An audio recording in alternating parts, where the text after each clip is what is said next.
Syederun Satlantas Polres Biren bersama UPTD 4 Badan Pengelolaan Keuangan Aceh atau BPKA Biren dibantu sejumlah anggota Subden Pom Biren menggelar razia gabungan di kawasan Cot Gapu Biren pada Rabu 27 Juli 2022.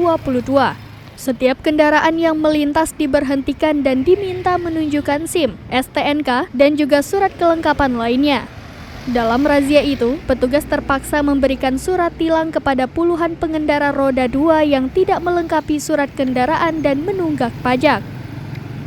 Kepala UPTD 4 BPKA Biren, Mukhtar mengatakan, razia gabungan menyasar kendaraan yang menunggak pajak, baik roda 2 maupun roda 4 dan termasuk truk.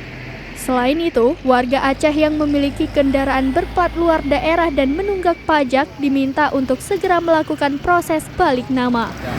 Kendaraan yang sudah menunggak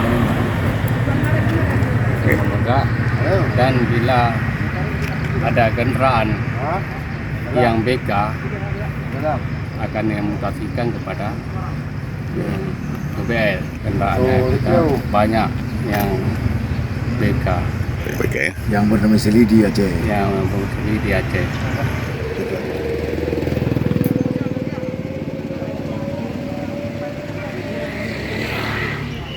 Dari Biren, Yusmandin Idris, Serambi On TV.